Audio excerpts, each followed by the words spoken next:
Alors, bonjour les enfants, deuxième cours de la série L'école à la maison. Alors voilà, donc une petite révision très rapide. Alors, vous répondez, n'est-ce pas? Chacun répond là où il est. Combien y a-t-il de mitzvot dans la Torah? 613, bravo, voilà. 613, tout le monde a raison, bravo, excellent. Et il y a une mitzvah de rendre quelque chose que quelqu'un a perdu et qu'on a trouvé. Comment s'appelle cette mitzvah? Bravo, Hashavat Aveda. En hébreu, Hashavat Aveda. Vous le voyez bien? Et pour ceux qui ne lisent toujours pas l'hébreu couramment, je l'ai écrit en français. Hashavat Aveda. Rendre un objet perdu. Très bien. Et rappelez-moi, sur les 613, cette mitzvah de Hashavat Aveda, c'est la numéro combien? Oui, bravo, 538, c'est marqué, c'est la 538, excellent. Mais dites-moi mes enfants, comment quelqu'un qui a perdu un objet, va-t-il pouvoir le récupérer? Va-t-il prouver que c'est le sien? Bravo, il va donner des simanim, des signes, simanim. Il va donner des signes qui identifient l'objet. En français, simanim. Excellent. Par contre, si je trouve quelque chose qui n'a aucun signe distinctif, il n'y a rien de spécial. Alors, est-ce que je dois le mettre dans un placard ou je peux le garder pour moi? Réponse, bravo, je peux le garder pour moi. Mais comment se fait-il que je puisse le garder pour moi? Il appartient à quelqu'un. Réponse, bravo, celui qui a perdu cet objet sur lequel il n'a aucun signe, alors il fait Iyouch, bravo, Iyouch, c'est-à-dire qu'il renonce à l'objet, il désespère de le trouver, et en français, Iyouch.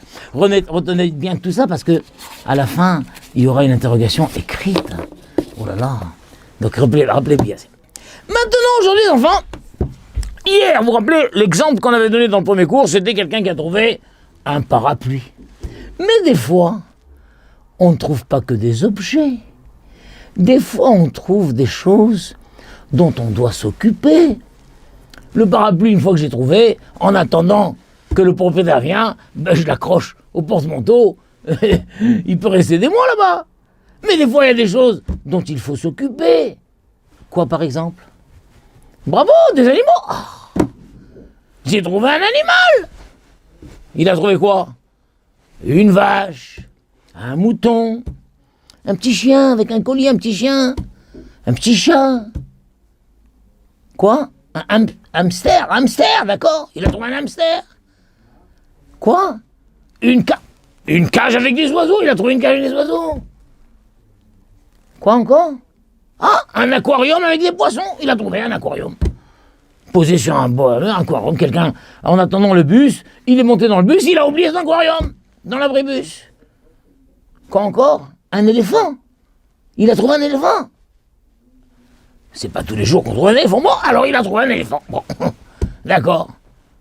Quoi? Un lion? Non, on trouve pas des lions. Mais il s'est échappé du zoo. Il a trouvé un singe. Il a trouvé des animaux. Alors, qu'est-ce qu'il faut faire quand on trouve un animal? En attendant qu'on retrouve le propriétaire. Hein? Il faut le nourrir. Il faut le nourrir. Et ça coûte de l'argent de le nourrir. Vous vous rendez compte? Il faut nourrir le petit chien, le petit chat, le mouton, la vache, le taureau, la chèvre, les petits poissons, les petits oiseaux. Il faut les nourrir. Mais quoi alors ça? Est-ce qu'il va se faire rembourser à la fin tout ce qu'il a nourri? Certainement. Alors quoi? Comment ça va se passer tout ça? Ça commence à être compliqué. L'autre fois, j'avais trouvé un parapluie, bon, c'était simple. Mais là, il arrive, maman. Quoi? Ben, j'ai trouvé une vache, d'accord, mais là, dans le placard, elle vient manger. Mais maman! J'ai trouvé une vache, je te dis. Ben, mets-la dans le placard. Non, viens voir. Ah! Mais d'où tu viens? D'où tu l'as trouvée, cette vache? Ben, je me promenais dans les champs, puis j'ai vu qu'elle était perdue, cette vache. Alors il y a une mitzvah de la Torah, de ne pas détourner les yeux. Alors je l'ai ramenée à la maison. Qu'est-ce que lui dit la maman? Tu es un tzaddik. Tu es un tzaddik. Alors est-ce qu'elle la dessine, cette vache? Ah oui, on voit qu'il y a vous savez, les propriétaires d'animaux marquent leur... Voilà, il y a un signe. On va retrouver à quelle ferme présente ce signe. On va chercher. Bon, alors en attendant, alors là, il ne s'agit plus de la mettre dans le placard. Alors mets-la dans ta chambre. Non, pas dans ta chambre. Alors on va la mettre dans l'étable derrière, on va voir, elle est dans le jardin. Alors vite, il faut se mettre à rechercher le propriétaire. Waouh, cette histoire, j'espère que ça va être rapide. Bon, mais en attendant, ça mange quoi une vache? Bah, appelle le vétérinaire. Allô, monsieur le vétérinaire? Oui, mon fils. Oui, quoi? Qu'est-ce qu'il a? Il est malade? Non, mais il n'est pas malade, je vous aurais pas appelé. J'aurais appelé un médecin. Mon fils a trouvé une vache. Ah, bravo. Et alors, quelle est votre question? Elle est malade? Non, elle n'est pas malade. Mais comment on nourrit une vache? On lui donne quoi à manger? Une vache. Allô, monsieur le vétérinaire? Oui. Qu'est-ce qu'il y a au sujet de la vache? Non. Cette fois-ci, mon fils a trouvé une poule. Comment? Qu'est-ce qu'on donne à manger une poule? Allô, monsieur le vétérinaire, il a trouvé un coq. Il faut s'en occuper.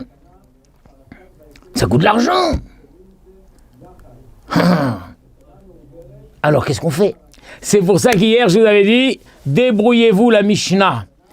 La Gemara, Baba Metzia, Daf, Kaf, Het, Amoud Bet. Dommage, vous ne pouvez pas voir. Voilà, moi j'ai ma Gemara ici. Baba Metzia. Est-ce que vous lisez Kafhet Amoudbet?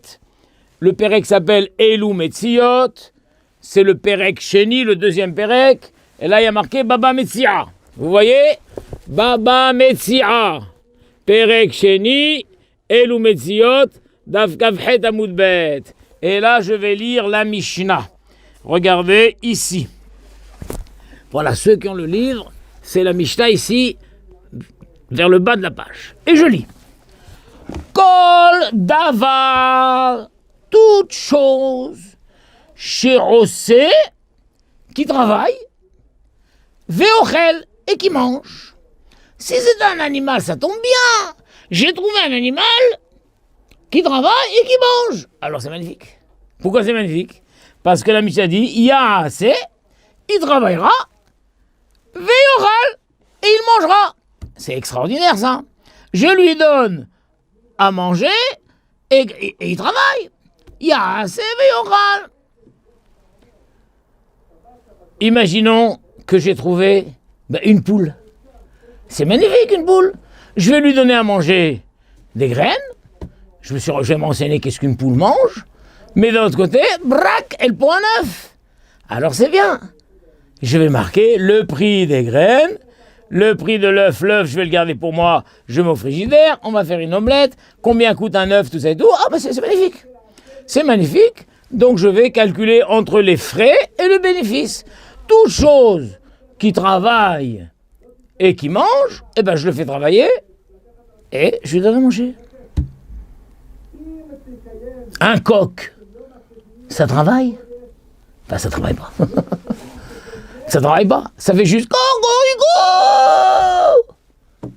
Mais ça fait rien un coq, c'est un bon rien. Il travaille pas un coq. Il travaille pas. Et il pond pas d'œufs. Donc un coq, il faut le nourrir. Je le nourris. Mais quoi? Alors, on va essayer de réfléchir ensemble. Donnez-moi des animaux qui, d'après vous, travaillent. Bravo, un âne. Un âne, ça travaille. Ça fait quoi un âne? Eh ben ça porte, ça transporte des marchandises, voilà. Eh bien l'âne, j'ai trouvé un âne, je vais le faire travailler. Je fais travailler l'âne et je lui donne à manger. Très bien. Quoi encore qui produit quelque chose? Une vache, bravo. La vache, elle donne du lait. Eh bien c'est bien. Je vais traire la vache, elle donne du lait et je lui donne à manger. Tout ça, je marque. Combien de lait, combien de manger. Mais en attendant, je ne suis pas en train de me ruiner, puisque ce que je paye, je le récupère. Je paye, je récupère. Un bœuf. Oui, un bœuf, je peux le prendre pour labourer. Il va labourer quoi. Mais il y en a qui font rien. Un mouton. Peut-être qu'un mouton, on peut dire, un mouton, c'est pas mal. Je peux récupérer la laine. Une fois par an, on tond le mouton. Alors je vais récupérer la laine. C'est vrai que c'est pas quotidien, mais je récupère la laine. Mais d'un autre côté, un poulain, un petit âne par exemple, un petit âne, il fait rien. Sauf si le petit âne, je peux lui faire des promenades. Je peux promener les enfants sur son dos. Mais un petit lapin. Toi qui avais dit tout à l'heure, un hamster, ça fait rien. Donc faut le nourrir. Le petit lapin, faut le nourrir. Les petits poissons, faut les nourrir. Tes petits oiseaux là, il faut les nourrir. D'accord, ça s'appelle pas des choses qui travaillent. Alors qu'est-ce qu'on fait ces choses-là? Suite de la Mishnah. Vedavar est une chose, chez en osé veochel. Une chose qui ne travaille pas et qui mange. Ça veut dire elle ne fait que manger sans travailler. Il produit rien. Aujourd'hui, on appelle ça un parasite. T'es un parasite, toi, tu manges, mais tu fais rien. Alors qu'est-ce qu'il fait? J'ai trouvé l'aquarium, j'ai trouvé un petit poulain. Un poulain, ça mange beaucoup. À la limite, un aquarium, c'est quelques miettes d'un aliment, c'est pas très cher. Mais il a trouvé un poulain. Il a trouvé un veau. Tiens, un veau. Un veau. Qu'est-ce qu'il fait, le veau? Le veau, il a pas de lait, il travaille pas, c'est un veau. Mais ça mange, un veau, hein. Qu'est-ce que je fais? Alors, la Mishnah dit, imacher, il le vend. Il le vend et il met l'argent de côté. Donc, quand un certain jour, quelqu'un dit, écoutez, j'ai tardé à voir votre annonce, il paraît que vous aviez trouvé un veau. Oui, alors avant de le vendre, je marque tous les simanim. Oui, vous avez trouvé un veau, il est où le veau? Ah bah écoutez, non, je l'ai vendu. Sinon, si je l'avais gardé, ça vous aurait coûté une fortune de me rembourser tout ce que je lui ai donné à manger, etc. Alors, ah mince, alors j'y tenais à mon petit veau et tout. Bah oui, mais c'était dans votre intérêt que je l'ai vendu. Mais comment je peux savoir que c'est le vôtre? Bah, donnez-moi les simanim, j'ai marqué. Alors j'ai marqué, j'ai ma petite feuille, moi, j'ai mon petit carnet. J'ai marqué les simanim. Oui, bravo. Ah, effectivement, il avait une tache entre les deux épaules, c'est juste. Il avait une tache entre les deux épaules. Rien qu'avec ça, c'est bon. Vous avez d'autres choses à me dire? Oui, dans la patte arrière gauche, il avait une entaille.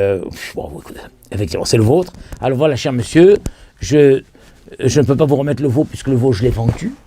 Mais voilà votre enveloppe. Hop, et je lui remets l'enveloppe. J'ai vendu le veau.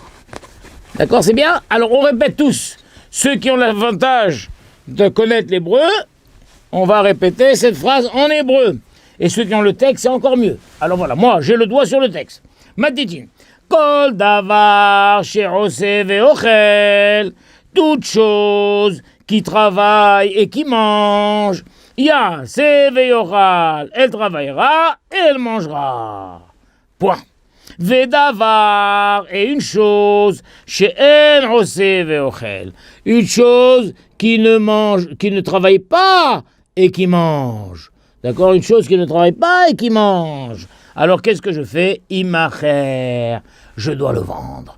Pourquoi je dois le vendre? Shenemar. Parce que le passouk il a dit va hachevoto lo. Et tu le lui rendras. C'est un passouk dans Parashat Kitetse. Et tu lui rendras. C'est quoi va hachevoto lo? C'est une insistance, ça va hachevoto, tu lui rendras. Tu lui rendras à lui. Mais ça s'appelle en français, ça s'appelle une redondance. Tu le lui rendras à lui. Mais qu'est-ce que ce mot supplémentaire vient apprendre? Tu le lui rendras à lui. Alors on apprend de là, réfléchis. Comment tu vas le lui rendre? réfléchis comment tu vas lui le rendre d'une manière intégrale. Si tu lui dis, voilà mon petit veau, il est là, qu'est-ce que je t'ai langui, c'est mon petit veau dodo. Oh, vous êtes tellement gentil, attendez, cher monsieur. Vous savez qu'il y a une petite facture, excusez-moi. Petite facture, ça fait 2-3 mois que je l'ai là. Alors regardez, tous les jours, j'ai marqué régulièrement tout ce que je l'ai nourri. Voilà, donc il faudra me rembourser 200 € de nourriture. Vous plaisantez? Plaisantez? Mais c'est la moitié du prix de l'animal. Qu'est-ce que je fasse? Eh ben, fallait le vendre. La Torah dit, va chez Votolo, tu le lui rendras à lui, essaie de le lui rendre le plus intégral qui soit. Mais si tu le gardes et quand tu le rends, en fin de compte, tu lui rends pas intégralement, puisqu'il doit te payer toute la facture, alors c'est pas bon.